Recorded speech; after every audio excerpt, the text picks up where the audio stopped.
Salve, salve família, aqui quem fala é o Lutz do canal Cortes Podcast e no meu primeiro mês monetizado eu já fiz $3.000 só seguindo o que esse cara fala no curso dele. Então se você quer ganhar dinheiro com internet e YouTube sem nem precisar aparecer, confere o primeiro link na descrição. Faço um projeto paralelo, que é um projeto meu, que é um acompanhamento de violência ligado ao futebol, que é um tema que eu curto muito, adoro muito. Recentemente tá demais, né? Tá demais. Faz tempo que eu não vi, então, um espaço curto de tempo acontecer tantos casos, coisas. E assim, é um acompanhamento que eu faço há quase 20 anos, que eu pego os jornais locais de todas as partes do Brasil e eu tenho catalogado todas as mortes ligadas ao futebol desde 1988, quando se tem a primeira, que é um ex-presidente da Mancha Verde. Agora a gente já está em 363 mortes ligadas ao futebol, cara, desde 88. Você tem o número E eu tenho tudo catalogado. Tudo, assim, eu tenho o nome da pessoa, a idade, o time, aonde foi, se teve jogo ou não, se teve torcida organizada envolvida ou não, a maneira que o cara, se foi tiro, se foi briga, enfim, agressão, como que o cara perdeu a vida, eu tenho o histórico todo, e se casos foram acontecendo de punição e processos e prisões, aí eu entro no meu Excel, vou lá, atualizo. Um tempo atrás, eu ainda estava no Diário Lance, o Ministério do Esporte entrou em contato, queria meus dados. Porque ninguém tem esse controle que eu faço há mais de 20 anos. Então é um tema muito, cara, relevante, como você disse, né, as coisas acontecendo. E aí, mas eles não queriam pagar nada, queriam só de bandeja, os dados todos, cara, coisa que eu cuido há 20 anos. Aí na época eu falei que não podia ser assim e tal. E eu sigo lá, cara, acompanhando e tal. E assim, é um tema muito relevante, tá no nosso dia a dia, tá no cotidiano, faz parte da nossa sociedade, que é violenta de uma maneira geral. E assim, eu tenho, por exemplo, se foi dentro do estádio, se foi fora... Cara, o que acontece de morte dentro do estádio, dessas 360 e pouco, acho que foram 9 só, dentro até do hoje, estádio, né? dentro do A maioria estádio. fora. Imensa maioria fora. Mais de 50% não tinha jogo. Eita! Não tem jogo, é vingança só, não sei o quê. Eu acho que esse é um tema relevante, um podcast como esse, que é um podcast nacional. Cara, existem estados e cidades completamente fora de controle, mas que são pouco falados, porque a gente fica muito em São Paulo e Rio. Cara, Goiânia, infelizmente, torcidas organizadas lá do Goiás e 2 do Vila Nova, cara, é uma morte atrás da outra. Belém, cara, Paysandu e Remo. Ceará, cara, com Ceará e Fortaleza. Então são lugares, cara, que se pouco fala, mas que eu, no meu controle, me assusta muitas vezes a quantidade de vidas perdidas. E assim, e não é só, as pessoas podem, torcida organizada. Não, muita violência mesmo, que o futebol de pano de fundo. Eu vou dar um exemplo para vocês. Sabe quantas pessoas morreram Flamengo e River Plate, final da Libertadores? 5. Caramba, naquele não foi dia. falado isso. Quase não foi falado. Uma em Minas, uma em Manaus. Nem foi lá, né? Não. Uma em Manaus, uma em Minas, uma em São Paulo e 2 no Rio. Uma em Macaé, acho, e uma no Rio de Janeiro. 5 pessoas morreram naquela final. Por quê? Porque estavam assistindo o jogo, alguém brincou, tirou sarro, o cara perdeu a cabeça, deu um tiro no outro. Não é torcida organizada. Não teve confronto de torcida. Mas a violência é ligada ao futebol. Cara, Flamengo e River Plate no Peru, 5 pessoas morreram no Brasil. Impressionante. Agora, Palmeiras e... Afinal, 2 caras morreram. O famoso do Allianz Parque e morreu em Rio Preto, porque o outro foi tirar sarro, foi lá e deu um soco no cara, o cara morreu. Um senhor, um advogado morreu ligado ao futebol. Então, são mais de 360 mortes, caras. A maioria é de torcida organizada, ligada a essa rivalidade? Sim, a maioria é, mas nem todas são. Então, esse é um assunto bem relevante, cara, que eu acompanho muito. Primeiro, você tem que entender qual é essa desses caras, principalmente os caras de torcida organizada. O que faz esses caras brigarem? Quem são esses caras? Primeiro é preciso entender. Quem são esses caras que brigam tanto, que estão espalhados pelo Brasil? Então, eu gosto muito desse tema para você entender. Eles são jovens, na sua maioria, entre 18 e 25 anos, que eles encontram na torcida organizada uma unidade que eles não têm aonde eles moram, no trabalho, com a família deles. E eles encontram na torcida organizada essa unidade. Ali, na organizada, não tem o cara que é bonito e o que é feio. O que tem dinheiro e o que não tem. O cara que viaja mais e o que não viaja. O que consegue ir para balada, o que tem... A menininha consegue as meninas mais fácil ou não. Ali não tem isso. Ali são os de preto, os de verde, os de vermelho. Eles são todos iguais. Não tem o cara da roupa de grife ou o cara que não tem roupa. Eles estão todos iguais. A torcida organizada, ela dá para esses adolescentes, essa maioria da coisa, uma unidade, uma simplicidade, elas te dão uma uniformidade que nenhum lugar que esses caras têm, nem na família, nem na escola, nem no emprego, lugar nenhum. E diante desse cenário, na qual você é tratado dessa maneira, aquelas pessoas que estão no seu entorno, elas passam a ser chamadas de irmãos. Não é, sabe assim, a cachorrada que é do Botafogo, o canil e tal. Por quê? Porque eles viraram, entre eles, os amigos. Os do Corinthians, os do Palmeiras, do São Paulo. E você, dentro daquela amizade, aquela irmandade, você tá pra tudo com aqueles caras que te tratam bem, que não te discriminam em nada. Você tá pra tudo. Pra ir pra um jogo, pra ir pra uma caravana. A organizada, ela te dá o quê? Até uma coisa de viagem. Se você perguntar para um cara de organizada, ele conhece quase todas as capitais do Brasil. Você conhece? Você conhece? Vocês não conhecem.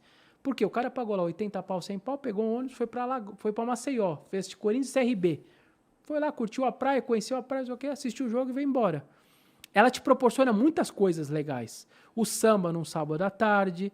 E quando você está diante de um cenário que você é tão bem tratado, com tanta unidade, sem discriminação nenhuma, aquelas pessoas do seu entorno se transformam como irmãos. E você tá com esses irmãos para qualquer coisa. Para o bem, para coisas boas ou até para coisa mal. Se for o caso, se defender a sua rua e não sei o que tal. Então, a gente não tem como... um troço assim, tribal mesmo. Não adianta a gente tentar entender a cabeça dessas pessoas. Essa é a adrenalina dos caras que gostam de brigar. Esse não é o seu mundo, não é o seu mundo, não é o mundo deles. Não é o meu mundo. É difícil da gente entender. Simplesmente a vida dos caras é assim. A adrenalina dos caras tá assim. Eu já tive a oportunidade de falar com vários desses caras. O cara fala, tá no sangue, velho. Eu não consigo. Em 2012, 300 corintianos e 300 palmeirenses na zona norte de São Paulo acordaram cedo, escovaram os dentes e foram brigar na avenida principal da freguesia do Ó. Morreram 2 caras aquele dia. O que levaram 600 pessoas a escovar os dentes, sair de casa, dar um beijo na filha ou na esposa, falar, vou comprar um pão, sei lá o que inventaram. O cara foi lá para pegar um pedaço de pau e bater no outro. Você vai falar, alguém entra isso na sua cabeça? Não, não entra na minha, nem na sua, nem de vocês. Mas no mundo dessa galera, entra. Para eles faz parte isso. É a vida deles, a adrenalina. Ir para as pistas, eles chamam de ir para a pista, é quando você está disposto a brigar e tal. Faz parte da vida do cara. Pro cara aquilo é tão importante quanto o time ganhar à noite no estádio. É muito louco a gente pensar isso. Então, como isso vai acabar? Quando? E aí fica, enfim, eu imagino que as autoridades saibam disso, nas autoridades. Quando que isso vai acabar? Quando as autoridades, seja a polícia, o Ministério Público, a Justiça, começar a punir o CPF e não o CNPJ. O que eu quero dizer? Quem briga não é a camiseta da organizada, é quem está dentro dela. Sabe o que é hoje a punição? Tem lá a briga, lá morreu um cara.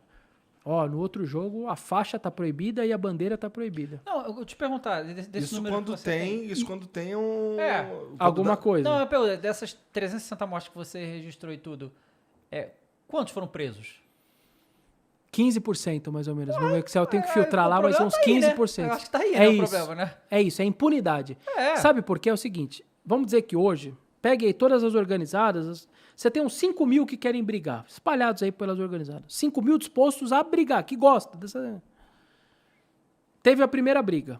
A polícia veio, prendeu 3 caras, a legislação, os políticos foram lá, mudaram a legislação, briga de estádio agora... 2 anos de cadeia, ok? A partir de agora está avisado, está sancionado, começou. Brigou, prendeu 3. Você vai apresentar para a sociedade e falar assim, esses 3 aqui acabaram de brigar, lei nova, 2 anos preso. Os caras estão em casa. Esses outros 4.900 e pouco. Eles vão falar assim, caralho, agora o bicho começou a pegar, hein? Os caras vão ficar 2 anos aí dentro, não vão ver filha, não vão ver esposa, nada. Sabe o que vai acontecer? 4.900 e pouco? Vai cair para 4.500. Uns 400 ali vão desistir. Próxima briga, prendeu mais 3. Só 3. O cara fala, ixi, rapaz, o bicho pegou. Caiu para 4.100. Provavelmente, você não vai acabar. Vai ter seus 1.000, 1.500, 2.000 que vão continuar, porque o barato deles aí, se precisar ser preso, vai ser. Só que eu garanto que boa parte desses caras que vê na impunidade o seu maior aliado, vão falar, pra mim deu, cara. Pra mim eu sosseguei aqui. Esse negócio de papista aí, eu não quero mais. e vai diminuir muito a violência. Então, enquanto o CNPJ for punido, que é a bandeira da torcida, a camiseta da torcida, a torcida não pode estender isso, e não prender o CPF, que é a pessoa, a gente vai viver esses casos como esse. Torcida única também é uma medida para mitigar isso, não é? É, mas não resolve. Para mim é uma medida completamente preguiçosa que existe. Preguiçosa da polícia. De preguiça mesmo. Alguém vê aí na UEFA, alguém falando em torcida única, e lá o deslocamento entre países. Você desloca 5, 10 mil franceses para a Inglaterra. A polícia, Fácil, né? A polícia da Inglaterra vai pegar os caras, vai até a estação, até a divisa, sei lá o quê, e a da França recebe aqueles caras, põe no estádio, pega de volta e joga para lá. Eles fazem, não tem torcida única em países. Aqui em São Paulo, a nossa polícia não quer deslocar os caras por 8 bairros. Por 8 bairros. Ficou cômodo para os caras a torcida única. Aí vocês vão falar assim, mas não resolveu? Sabe quantos morreram em São Paulo desde 2016, quando implantou a torcida única? 7 caras já morreram em São Paulo. Resolveu? Acho que não. 7 pessoas já morreram ligadas. Se a gente está falando de quem morreu, não estamos falando de confrontos que existiram, Não. não estamos falando de pessoas que foram para o hospital, estamos falando de quem morreu. De quem morreu. É. O meu controle é de morte. Aham. Ponto. Perdeu a vida. Noticiado com nome, idade, tudo, nome, sobrenome, tudo bonitinho. Cara, acabou Corinthians e São Paulo na Zona Sul. Não sei que estação lá da Zona Leste, 200 de cada lado, à noite, horas depois. E o que adiantou a torcida única? Os caras quebraram o pau, quebraram o metrô inteiro e o trem inteiro. Ou seja, porque para que esses caras, eles não querem... O barato deles é esse. É preciso entender esses caras. Antes de você querer até punir, era bom que a polícia, as pessoas entendessem quem são esses jovens, quem são essa galera toda que estão dispostas a esse tipo de coisa. Então, assim, se não punir as pessoas, se não começar a prender, você incentiva a cada mais essas pessoas a fazer esse tipo de coisa, a cometer. E repito, eu sou um cara muito a favor de organizada, não tenho nenhum preconceito, pelo contrário, eu adoro os caras, sou a favor de organizada pra caramba, tenho clara na minha cabeça, até por esse estudo que eu faço, por quanto eu conheço, o que eu já falei com esses caras e conversei com esses caras, a imensa maioria, mas a imensa maioria de uma organizada é muito pessoas do bem, mas eu estou falando em mais de 90%. Vocês podem ouvir sociólogo e tal, mais de 90%, eu não tenho dúvida nenhuma, pessoas do bem que só querem curtir, curtem a festa, curtem um churrasco, a feijoada de sábado, o pagode, não sei o quê. Só que você vai ter os 10%, que esses caras que vão para a pista, que infelizmente são os caras que a gente vai sempre noticiar e eles vão estar em evidência o tempo inteiro. Mas, cara, é um número assustador, 365 mortes desde 88, cara, dá mais ou menos, sei lá, umas 20 mortes por ano, isso 12, 15 mortes, eu não fiz a conta agora, mas por ano, pelo Brasil todo,